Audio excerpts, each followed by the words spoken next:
Good afternoon, everyone. Extending my warm wishes to everyone, our team Ruba came up with a presentation on plagiarism under the supervision of Mr. K. Ravikant sir, Assistant Professor, RGU KT, and our topic is plagiarism. Let's catch the copycat. Our team members are Usha, Baja Vamshi, Anil, and myself Ruchita. And if we look into the contents, we will start up with the introduction and what is plagiarism, why people are adopting the plagiarism, types of plagiarism, and illustrating some brief examples telling us what is plagiarism and how to avoid by avoiding steps, some plagiarism tools and some plagiarism checking tools, voting mechanism, and the code walkthrough. Thank you, Ruchita. As follows, what is plagiarism? Plagiarism is something, a copy of someone's ideas, words, work, beliefs, language, expression, and pretending them as our own and getting credits for it. Plagiarism is a Greek word derived from Latin, which was first coined by a famous Roman poet, Martial, in 1601. He mentioned in his writing that someone kidnapped his verses. Later, it was used in English. Plagiarism is a fraudulent representation of someone's language, ideas. Getting deep into the analysis, the representation and perspective might change, but at the end of it, it is a violation of academic rights and journalistic ethics and some social norms. What are they? Teaching, respect, research, fairness, and family, and in many cultures. It is more of an intellectual term. It is like a plagiarism is the fear of blank page. It is one of the main reasons in the occurrence of plagiarism. It is more about copy. We know something like copy infringement, right? We have added in Telegram and YouTube that channel has been subjected to copyright infringement. What about are the plagiarism and copyright infringement are the same? No, they might be overlapping, but they are different with respect to their existence. Copyright infringement is something, a usage of someone's work in the channel or whatever it is. But plagiarism is something, it's usage of someone's work and implementing it and getting credits for it. Here we are increasing the content. Here just we are using as it is. According to Indian Copyright Act, Section 53 is something which protects our documents or works from the copy of others. Again, in Section 63, we can copyright infringement and plagiarism is something subjected to punishment or fines for 6 months to 3 years. We can see plagiarism is presenting someone else's work or ideas of our own with or without their consent, by incorporating into your own work without the full acknowledgement. Why we have chosen plagiarism as our first priority? Plagiarism has gotten worse. Around world, 8 lakh students have been subjected to plagiarism and suspended from the universities and colleges. The fact of the day is, India and Poland are the only 2 countries which feel that plagiarism is a crime. When we go to US and Western countries, plagiarism is something, a respect. If we copy of someone's work, they feel like a respect, but on conditions apply. Here comes our first example. The Mona Lisa painting is the most plagiarized painting in the world. As we all know that Leonardo da Vinci is the one who painted this painting. But if you don't know who was the actual painter and if we are given with these 4 pictures, we will be draining in the confusion in finding what the real one is. So this is where the actual artist will not be credited for the credits he owned. And this is where it will be like a threat for the society. Thank you. Let us consider another example to understand plagiarism deeply.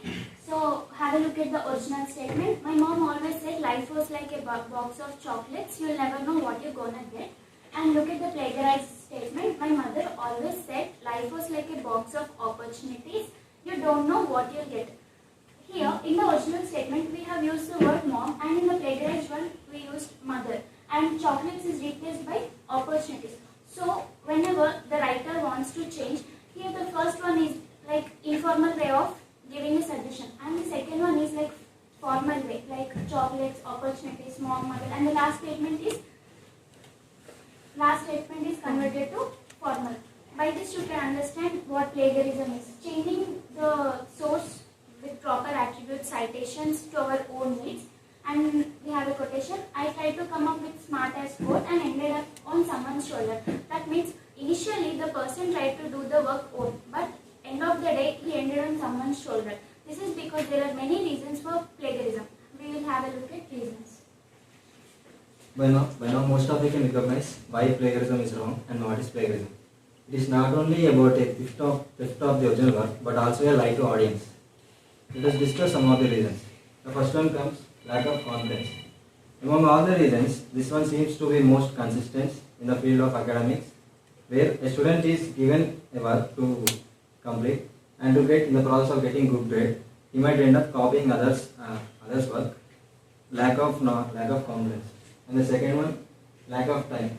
It is of two ways. The first one is like fault of the person or the student, lack of proper management skills, proper time management skills, end up plagiarized. And the next way is fault of the person who is assigning the work to the student. There comes a situation where the students may end up without completing the work because of the overload of the work with less time. In either ways, the student who is given with a deadline may end up without submitting before the deadline and may plagiarize. And the third one is laziness.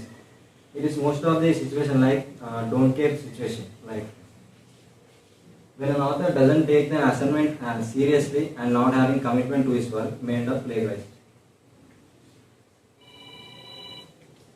And here comes a simple and silly reason we often do in our academics, that we don't think that even we plagiarize, we don't get caught. And the last one, they made a mistake. This happens because of not having proper knowledge on avoidance techniques like poor paraphrasing and improper citations. Thank you. Coming to the types of plagiarism, before that I just want you guys to know about what is paraphrasing. It is copying the content from the source with adequate changes of words. And coming into the types of plagiarism, we have 12 types of plagiarism.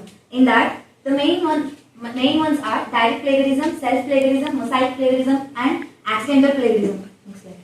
And the first one is direct plagiarism. The word-to-word transcription from the source without proper citation or no citation is known as direct plagiarism. In normal words, we can say that the copy-paste of the content is direct plagiarism. If you see the example, I am good enough person to forgive you, but not stupid enough to trust you again. This is the quote which we have taken from the Wikipedia. And if we look at the plagiarized one, we have copied the same one without citing the source. This is what the example for the direct plagiarism. And the next one is self-plagiarism. The self-plagiarism is nothing but when we are asked to submit our work, we submit the previous work or mixes the part of the previous work without permission from the respective superiors. For example, you have done a project for the previous year and you wanted to submit again for this year without the permission of the superiors. This is what the example for self-plagiarism. And the next one is mosaic plagiarism. It is also known as patchwork plagiarism, where the author will take some portion of content and he will plagiarize or add or remove some words and add patches to it and he will submit it like after the modifications. For example, despite the adversity and racism, Window expresses her faith that one will overcome and triumph. This was the original one, and if we look into the plagiarized one, some words have been changed, like despite is replaced with the regardless, and it's more about the direct and indirect speech. This is what example for mosaic plagiarism. And the next one is accidental plagiarism. The accidental plagiarism is the most occurred plagiarism where the person will be having the memorization power or he has a good vocabulary of Wikipedia. And when the author is asked to write something about some context, he will recall or remember the old things and he will like to put it on the paper where he accidentally mixes up with the plagiarized one. Thank you. Let us have a small illustration on plagiarism.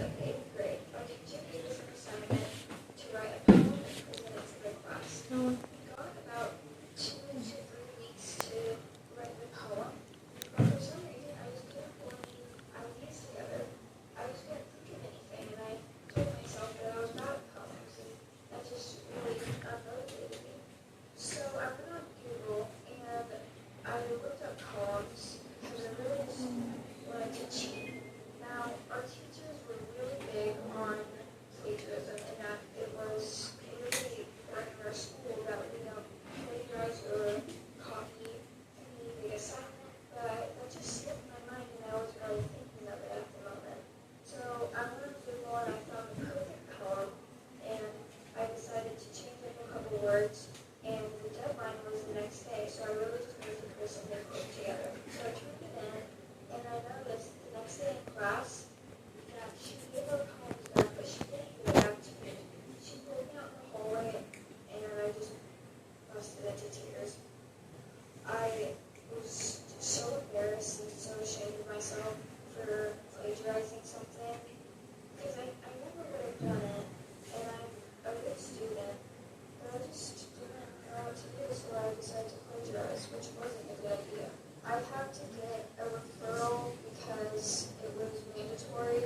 question was that he actually said, I know you were a student and I know you would normally do this, so if you turn in another, you will just deduct 10 points off of it because of plagiarism.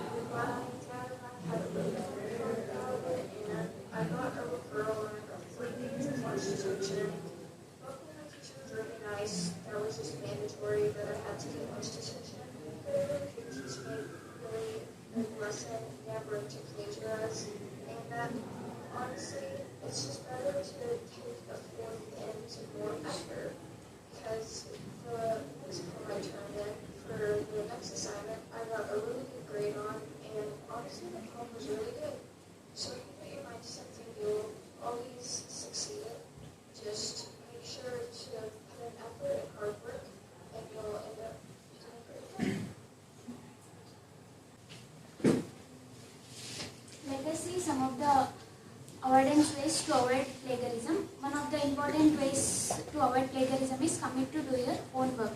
So whenever you get an assignment or project, and if you don't know what the work is about or what the project is about, you ask your professors, teachers, get help from friends, seek the sources, but do not take the easy way out by copying the assignments or directly putting the information from the sources.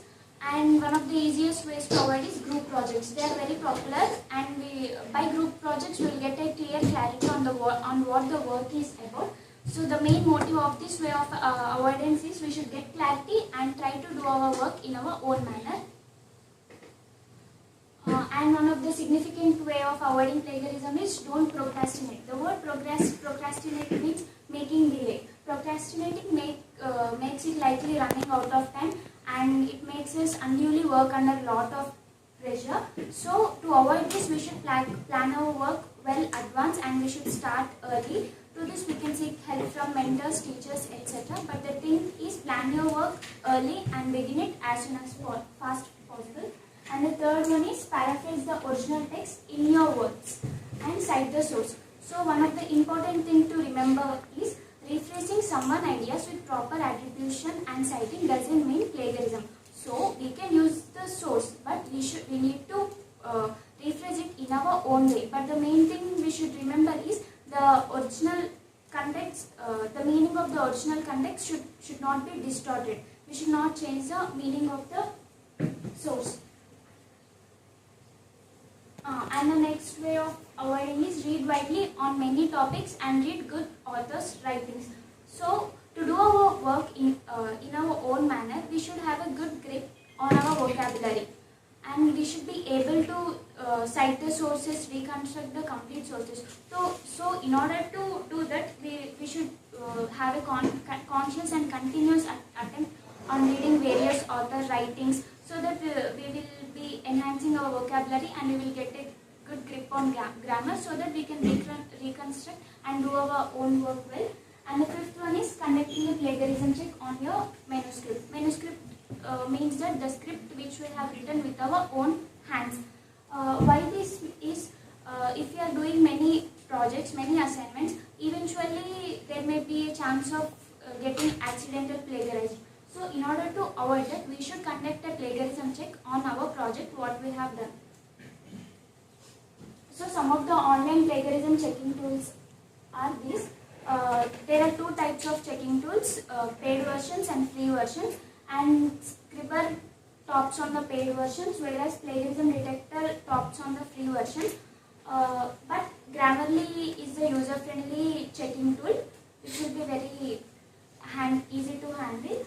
And what I suggest is, if you are going to do many projects, assignments, it is better to have a tool with you in order to check your plagiarism. So if there is a chance, you can buy a Grammarly paid version. And we have a quotation: the internet makes it extremely easy to plagiarize and even extremely easy to get caught. So before doing plagiarism, or before to directly use the source from the internet, we should remember that we will be definitely caught if we directly use from the internet. Thank you, Ushasri. Let's see a demo of the online plagiarism checker tool of the customwriting.com. Here in which we copy a text from Wikipedia and drop in a dialog box. and after clicking the step test, it will give a couple of links where we have plagiarized with the percentage. Yeah, you can see the processing done, and the source found is 100% from 100% from the topmost two websites, and 9% and 6% for Wikipedia and JavaTeapot.com and Cognitive.com. So we can clearly see that this text has been successfully plagiarized and scrutinized and validated perfectly. Okay, let's see a code walkthrough of the plagiarism. The approach we have given to the plagiarism data set and all those things. The tools we have used is Google Colab Library, and the language we have used is Python language. And the data set we have cited is from the original authors of the data set are Paul Clark and the Mark Stevenson, which are the computer science graduates from the Sheffield University of Germany. The data set includes the resources of 100 text files, language resources, and plagiarized shortcut answers. Corpus is nothing but a couple of documents, like 100 text files are zipped in a corpus. And we can have a special issue on plagiarism, and we can have an analysis on plagiarism, and we can provide a personal research papers on our data. The libraries we have used are NumPy, Pandas, Seaborn, and Matplotlib. Yeah, NumPy is known for numerical Python.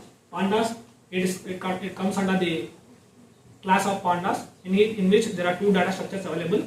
Series, one is series and the other is data frame. Series is nothing but a single list which is available in Python. When it comes to data frame, it is something like an Excel sheet or a spreadsheet or a SQL table or a series of dictionary of objects. It is a 2D data structure with many types. Yeah, Seaborn and Matplotlib comes under same tree, like they are used for visualization. When it comes to Seaborn, it's my personal favorite. Matplotlib and Seaborn both are used for data visualization. And the algorithms we have used is logistic regression, random forest, SVM, KNN, decision tree. These are all of classification. Why we have used only classification is that we have to get categorical data. When it comes to categorical data, it is classification. When it comes to prediction of something, an amount or a number, it comes to regression. So we went with like classification mode. So we have used only classification algorithms. When it comes to KNN, it comes K nearest neighbor. We'll dive into the code and we'll see some most important aspects of the code.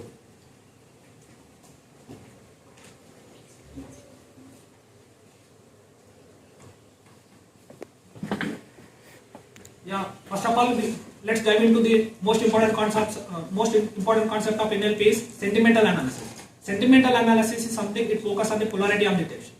When it comes to polarity, there are three types: positive, negative, neutral. Positive is categorized as 1, negative is categorized as 0, neutral is categorized as 0.5. You can go for a live demo with your own comments and reviews. It is widely used for voice recordings, comments, reviews by the most of the unstructured data, Instagram, Facebook, YouTube. We deploy huge number of comments under the videos. They are scrutinized and they can check their own videos reaction and capability of the video. For example, take an example that you went for a restaurant and ordered some food and spent some time, and your review goes as follows: food is not bad, but service and table manners is good. So all these things like tokenization, stigmatization, lemmatization, all this stopwords removal is, and all this will be neglected, and a bag of words will be found, and on that bag of words, using count vectorizer and NLP concepts, the sentimental analysis is found, and they will finally come into the idea that whether the person or customer is willing to come to our restaurant once again, or he will eventually avoid it, or they will come a good conclusion. The table of contents we have included is data loading, types of plagiarism, data visualization, pre-processing, train test split. We have split the data set into two models: count vectorizer, all the couple of models, logistic regression, KNN, random forest. We have preferred the random forest which has highest accuracy rate, SVM, decision tree, and we will dive into the code. Here we have only performed sentimental analysis. We are looking forward to go with front end and looking to forward for the Wikipedia. We are imported libraries. Next we have loaded the data set using the duplicate method, and we have uncoupled the data. We have taken the data from S3 simple storage service from AWS. Here we can see the data is including, and the creation of data set is clearly visible. Here we now the data set is available in CSV format, comma separated values. Now it is there in the data directory file information.csv. It is loaded into DF, which is a partner's data frame using pd.read_csv. Now if you want to load the data frame once again into CSV file, we can use df.to_csv, and you can give your own location, and you can enhance index equal to true. It will give a particular index with an extra column. If you set index equal to false, it will give no extra index column. Now to see the top 5 rows, we can use df.head. If number is specified, we will get the number of 10 rows. If number is not specified, by default it will get 5 rows. Here df.shape is used for dimensions. We have 100 columns and 3 rows. Sorry, 100 rows and 3 columns. If df is null, that sum is used for the number of null values and outliers, blank spaces. To see all of them at once is used for df.isNull_sum. Here we can see no null value is present in our data frame, so everything is reaching with false. We can see the index step line 0 to 100, columns, file, task, category. Here we can see number of files. df.shape 0 will give the number of the rows. Number of unique tasks or questions are A, B, C, D, E, which are categorized. Number of categories which are present in our column categories is non, cut, light, heavy, orange. These are categorical data. That's why we have used classification algorithm. Here in our data set, we have 100 text files. In that 95 text files are some responses which have been submitted by a student, where an assignment is there which have 5 questions. Each question has some A, B, C, D, E. In that 95 responses have been submitted from students, and another 5 responses have been taken from Wikipedia directly, which are used for reference. In this approach, we haven't reached till Wikipedia. We are at the 3rd stage. At the end of this project, we will be looking forward to Wikipedia and develop some front end along with back end, and get you whatever the data we have submitted, whatever the response we submit to the model, it should give whether it's plagiarized or not. We are looking forward for that. The info will give all those stuff. Types of plagiarism. In this, we have seen that 5 categories.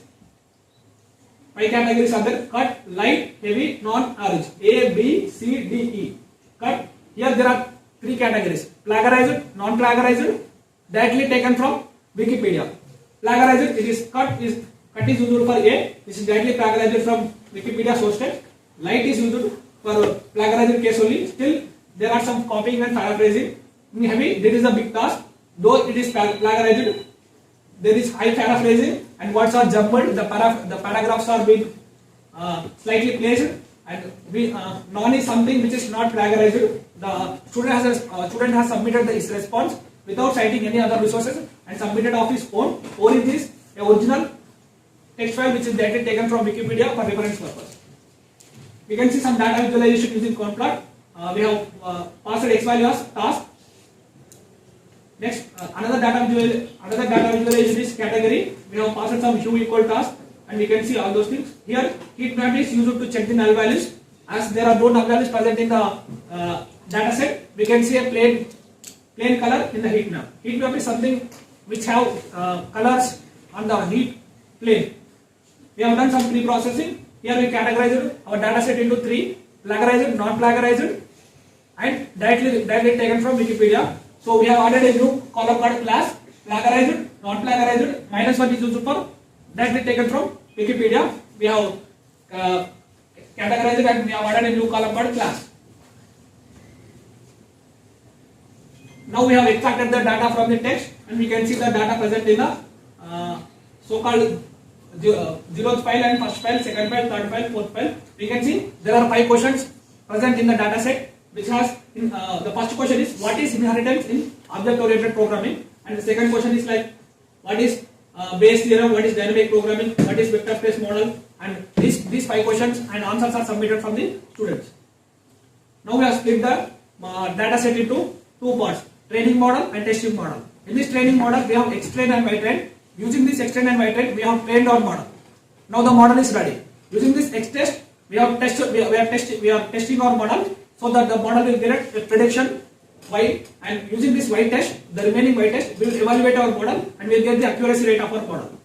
We can see the X-test, X-train, Y-test, X-train, Y-train. Here we can see X-train is the first thing, Y-train here we have 0, it is nothing but the first response is not plagiarized. We have used count vectorizer to remove all the lemmatization, all the stop words.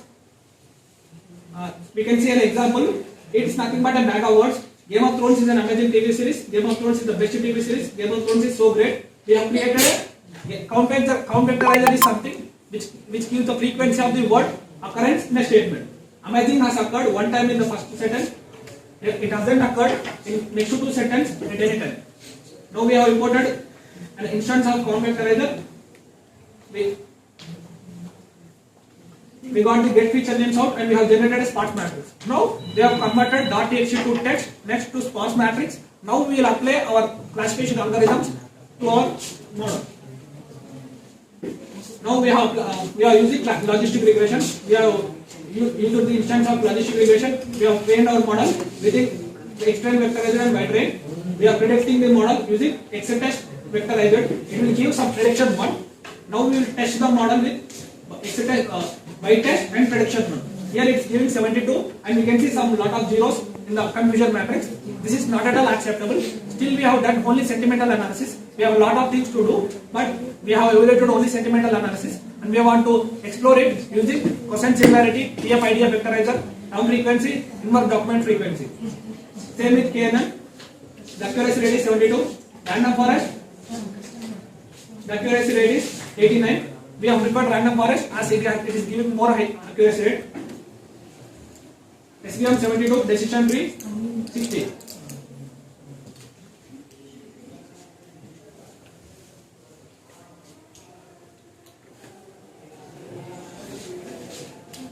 It is clear that our confusion matrix only reaching till 89%. The things we haven't included in our code is here term frequency, inverse document frequency, TF-IDF, cosine similarity. Term frequency is something but number of times a word occurs in a document. It takes two tuples T for term, D for document. The same with inverse document frequency, number of documents that contain the word. Like it is not singular noun, it's something like a collective noun. N is nothing but a total number of comparison. Same with the TID. The formula goes with the logarithm expression. TF-IDF is something a combination of TF and the IDF. It takes three tuples, term, document and number of comparisons. If the higher the TF-IDF, there are uncommon words in a document. Nothing but there are no similar words. That is not plagiarized. If the TF is 0, there are common words in the document. That is they are plagiarized. The most important concept of our similarity check is cosine similarity. It takes two vectors A and B, where dot product of vectors is done, and a formula goes with the summation of AB and root of A, root of summation of A square and root of summation of B square. The retrieval information is the cosine similarity of the two words. And the to-do list of our plagiarism code is we have included sentimental analysis and backwards. We haven't done TF-IDF vectorizer, cosine similarity and Wikipedia sets. We are looking forward for these three things in our code. And I conclude that I will not plagiarize another's work, and copying from one place is plagiarism, copying from multiple places is research. So try to not to plagiarize, do some proper citation and research. If you plagiarize, don't get caught. Thank you for giving this wonderful.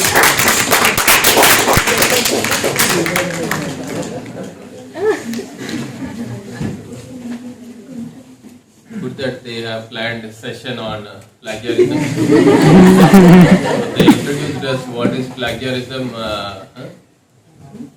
because this is one of the major topic which has to be highlighted actually. Because a lot of times we do plagiarize, we keep copying content from others, maybe while preparing a documentary work or research thesis works, maybe while writing some journal papers or conference papers. This is one of major problem which we come across. And there are a lot of tools, as they have highlighted. They have a lot of online tools. Few are freely accessible, few we have to pay some nominal charges accordingly, and we have to work on it. Good that you also took up onto some sentimental analysis. You have thrown some light onto elaborating them with some Python code. I think you can take this work forward. Probably you can also come up with some online tool helping out your university, because a lot of times people prepare project documentation and we keep telling them like not to, copy, paste the content. Of course, the conclusion you have, is very clear that, copying source from one person is copyright issues will be done. Copying from multiple sources or maybe multiple places. He was research he was giving tagline. But sometimes still, if you are doing that also, sometimes you will be caught because you don't cite. Okay, if you are providing proper citation, I think you will not face that problem in your documentation. Hopefully, take this work forward. Looking forward to see your second stage project. Good luck.